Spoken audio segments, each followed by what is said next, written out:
Hello and welcome to Alan History Nerd. In this video we're continuing to look at President Johnson, and in particular we are looking at social divisions and protest movements. So there was a lot of this. Johnson faces a really difficult time in terms of protests. We see civil rights protests, we see protests by the feminist movement, we see anti-war protests. And there's big social change taking place in America, at least for some people, not for everybody. And is one of the kind of interesting origins of what we continue to see in America with the kind of division between liberal America and conservative America. So this is designed for A-level history, in particular for the AQA unit 2Q. This is part of the Johnson's Presidency section, and the bullet point in the spec says you need to know social divisions and protest movements, education and youth, feminism, radicalisation of African Americans, anti-war movements, and the role of the media. So that's what I'm going to look at. So I'm going to go through those kind of little bit by little bit, just to try and build a picture and help you understand this bit of the course, and possibly help people with revision or whatever they're doing. So we'll start with education and youth. In the 1960s, if you have any relatives who are old enough to remember them or remember them yourselves, were a period of great change, and you kind of see the generational gap really marked in this period. Now, generational gaps always exists, continue to exist, but the 60s is a point where it seemed to be particularly marked. And we start off by this with this quote: "Don't trust anyone over 30." This was a slogan from the Berkeley free speech movement and was created in response to the university stopping fundraising and political activity on campus. Students led by Mario Savio were trying to raise money for SNCC in '64, and essentially were told by the university that they couldn't. And this really highlighted the generational divide. Don't trust anyone over 30. It was part of much wider and broader student protests during this period. A lot of the student protest links in with the other stuff that we're going to look at, because often the students were at the forefront of some of those protests. And we see an era of kind of massive social change, particularly amongst the youth. We see the Summer of Love in '67, the ideas of flower power and free love. We see Woodstock in '69. Music is radically changed. We see the British invasion, the Beatles, the Rolling Stones, the Who were talking about their generation. We see changes in fashion and art, notably in art. We see Andy Warhol and stuff that people would never have considered to be art.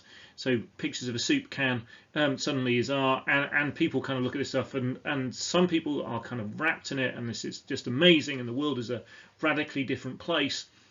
A lot of the old generations looked on and went, what on earth is going on?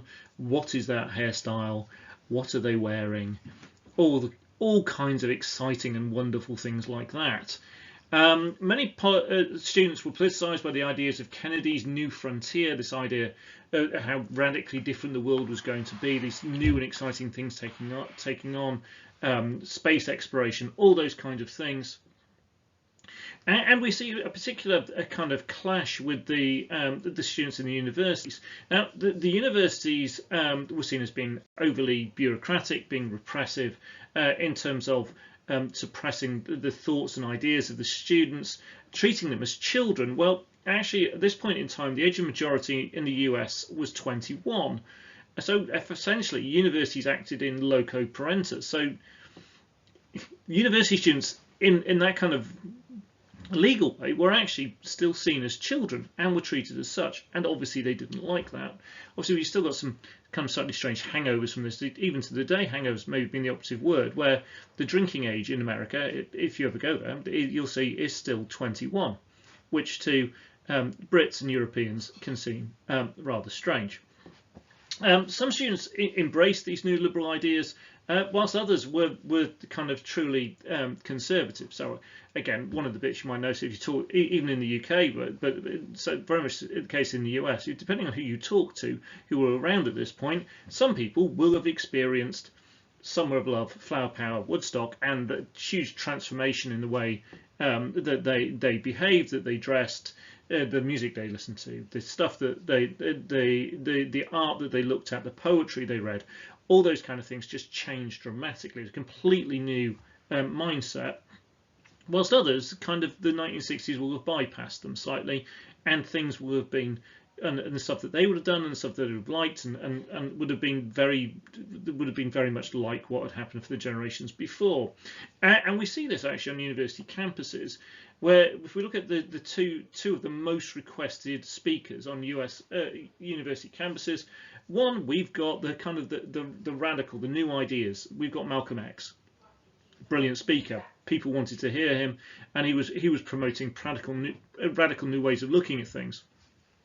The other one of these two most requested speakers was Barry Goldwater. Barry Goldwater was the Republican candidate who'd lost to Johnson in '64. He's seen as the godfather of modern American conservatism, and a lot of stuff, the ideas that you can trace through kind of Nixon and Reagan and through into Trump go back to Barry Goldwater. Ayn Rand, for example, a kind of key thinker in the New Right, was often linked to Barry Goldwater. So not all young people wanted to stick it to the man. Some of them were deeply conservative still. So we kind of getting two cultures really developing amongst the youth in America. Students were more likely to be able to protest. They were free from the responsibilities older generations had because they were students. They didn't have homes and families and things to look after. And they contributed very greatly to the civil rights movement, to women's rights movement, and to the protests against the Vietnam War, which we're going to go and look at all of those different things. We see the second wave of feminism, and again I'll start with one of my favourite quotes from this era, which is, "A woman needs a man like a fish needs a bicycle." This is a quote from Gloria Steinem, and along with other activists such as Betty Friedan, she drove along the second wave of feminism in the 1960s. We see in 1965 Griswold versus Connecticut, a case in the Supreme Court that struck down the last state ban on contraception. The contraceptive pill had been licensed in America in 1960 and distributed widely as part of the Great Society. So this is a great moment in terms of the feminist movement, and is a big change in women's lives. Another big moment we see is the Equal Pay Act of 1963, and this act was the focus of NOW, the National Organization for Women, whose leaders included Betty Friedan, Anna Roosevelt Halstead, the daughter of FDR, and Shirley Chisholm, the first black woman in Congress. And by using the courts and pursuing employers through their abuse or failure to comply with the '63 Equal Pay Act, they managed to win $30 million in back pay for women across the USA. We also see radical women picketing the Miss American pageant in '68. This linked a kind of a whole range of issues for the feminist movement at the time. Most to start with, the objectification of women, the unrealistic beauty standards that women were held to, issues of racism. There'd never been a black winner of Miss America. They were also linked in with the anti-war movement as one of the kind of tasks or jobs of the winner of Miss America was to go and entertain the troops. At the protest, women threw bras, copies of Playboy, makeup, and dishcloths into Freedom trash cans to kind of highlight the kind of social oppression of women, and that throwing that away or throwing it aside. There are a number of groups involved in the feminist movement with some really quite striking names. So you have Scum, Society for Cutting Up Men, who tried to assassinate Andy Warhol. You have Witch, Women's International Conspiracy from Hell, that carried out attention-grabbing direct action, including a hex on Chase and Manhattan Bank, and an unwedding at Madison Square Gardens during a bridal fair. So to kind of protest against traditional roles in which women were being pushed. The media focused on women's protests. It's argued by some that often the feminist movement would attract TV cameras and photographers because this could mean that the news could be covered with pictures of attractive female protesters. We also see the academic side of the protest movement, with Betty Friedan, I mentioned earlier, also other important feminist writers such as Germaine Greer and Erica Young. And we see some significant success alongside the kind of the court case and the law mentioned earlier. We also see sex being added as a protected characteristic to the 1964 Civil Rights Act through an executive order by Johnson. So the feminist movement, significant protests, and also some significant gains and changes. And in this, we again see societal change, and we see protests, and the protest, along with all the others, is one of these things that are putting this increasing pressure on Johnson. In terms of the civil rights movement, we've looked at the civil rights movement in a previous video in more detail, but what we start to see in this point is greater and greater radicalisation. So we have the term Black Power, which was a militant call from Stokely Carmichael, pushing for a more radical phase in the civil rights movement. And the movement preached Black Pride, which celebrated the idea that black is beautiful, embracing black heritage, history, dress and hairstyles. And in this we see a kind of a culmination of the ideas of black nationalism going back through Malcolm X and all the way back to Marcus Garvey. Now, one of the key organisations that kind of embodied this idea of Black Power were the Black Panthers, and they embodied a more militant side of the movement. Key Black Panthers included Huey Newton, Bobby Seale. The Black Panthers dressed in military uniforms and often carried guns. Their language was aggressive, as were some of their actions, notably invading the California State Assembly in 1967 to protest against the Mulford Act, which was designed to prevent people from going around carrying guns. Their 10-point program demanded freedom from the black community for it to make its own decisions. They demanded an end to police brutality and the murder of black people by the police. The 10th point of the 10-point program links or kind of echoes the idea of Lenin's April thesis going back to the Russian Revolution. Lenin demanded peace, bread and land. All three of those are in there in the 10th point of the Black Panthers program, but with a few extra ones as well. So they demanded land, bread, housing, education, clothing, justice and peace.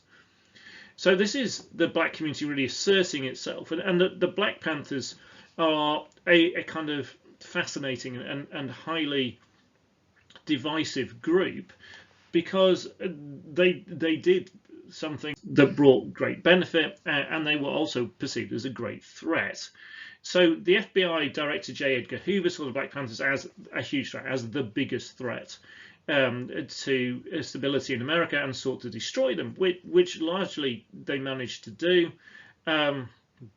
So by 1970, almost all the leaders had either been killed or imprisoned or fled the country.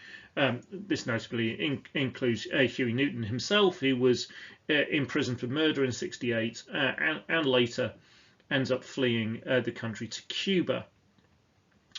The Black Panther salute is a kind of a very notable element of the Black Panther movement. It was most famously used at the 1968 Mexico Olympics by Tommy Smith and John Carlos. So they finished first and third in the 200 meters, and they stood heads bowed, making the Black Panther salutes whilst the national anthem was played. And this again caused great division in America, where there were many who kind of championed them and took this to highlight the problems in America, and then others who were horrified by these events. The Black Panthers, it must be remembered, provided many kind of positive elements as well. So one of it was one of the main aims was making the black community feel safe, which is something they hadn't done, particularly in the northern cities, and in a lot of the ghetto areas there was a huge numbers of social and economic problems. And the Black Panthers provided free health clinics, free legal advice, free breakfasts to people, and so as well as the kind of the media grabbing elements of military fatigues and guns and talk of radical change and links with communist ideas, it's important to remember the Black Panthers worked as a community group, helping the black community across a lot of the poor areas in the northern cities. Moving on to the anti-war movements. Well, the anti-war protests across the USA against the Vietnam War started in '64, even before the Johnson started sending troops. This included men burning their draft papers, something that Congress quickly criminalised. One of the most famous people to refuse the draft was Muhammad Ali, who refused the draft and then was convicted, though he later won his case on appeal. Protests increased in '65 with the universities in particular focus, again linking to earlier point later we talked about youth and education. Though the most extreme protests came from a Quaker called Norman Morrison, who set himself on fire in the Pentagon car park outside the window of the Defense Secretary Robert McNamara. Now McNamara was a key voice in pushing the escalation of the Vietnam War and deployment of increasing numbers of troops. And so this incredibly sad event was the most kind of extreme version of a protest that took place. The protests often became violent.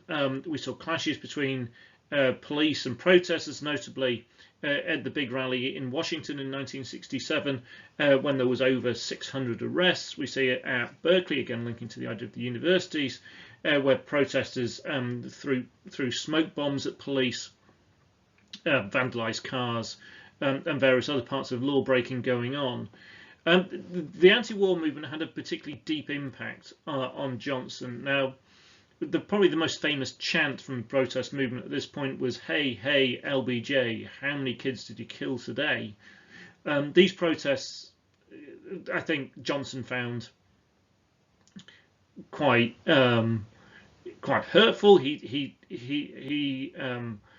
He decided not to run in '68, and I think this kind of groundswell of opinion against him. So Johnson, who prided himself with his ideas of great society, that he was set out to make the lives of Americans better, I think was very hard hit by the mass level of protest movement there was during his term in office. As he felt he was trying to do his best, and then we see on all these different issues, we see these mass levels of protests. Underlying a lot of this, people talk about the role of the media. Now, there is debate about this. It's not 100% clear that there's a direct line that we can draw on it, but we see a massive rise in the number of colour TVs in the States. By 1968, about a quarter of US homes owned one. And this has a significant impact in this days of protest because the images were broadcast directly into people's homes. So the sensational, shocking images of Birmingham in '63 and Selma in '65 brought significant impact and pushed the agenda and the process of civil rights forward.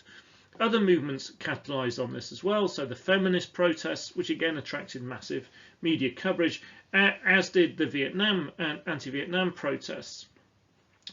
Now, the more sensationalist the coverage, the more sensational the images, then the greater the viewing figures, the more advertising revenues the TV channels made, and so they tended to concentrate on the sensational. And therefore, we probably get given this image of America in this kind of moral chaos, with the government under attack and huge levels of protest. Now there were very significant protests, but it's just worth remembering this wasn't everybody in the States. This was particular groups. This was particular demographics, notably the young and the students, and so it's not like American society was on the kind of the very fabric of it was collapsing or anything, but this was a message that lots of people got because of the way it was all covered on the TV. Some academics have played down the role of media at this point, and in particular on TV. Though we do see, for example, the printed media starts to change as well as it tries to adapt and compete with TV coverage with greater focus on images and photos. Vietnam itself, the actual war itself, is a big part of this as well, because this is the first kind of TV war. The camera crews and press photographers sent home shocking images of what was going on, and therefore, rather than just letters from the front, the American people were seeing in live pictures or stills what was happening, and this therefore invokes a really strong reaction amongst many of the American people. Right, I hope that's been helpful. Thank you very much for watching. If you liked it, please hit like. If you have any questions or comments, please leave those below. If you haven't already, please do subscribe to the channel. There's plenty there on this particular unit and other A-level history units, as well as a whole ton of stuff on A-level politics. So hopefully lots and lots of stuff to help you guys out. Good luck with your studies. If you're in the middle of revision, good luck with the revision and good luck with the exams. Thank you for watching.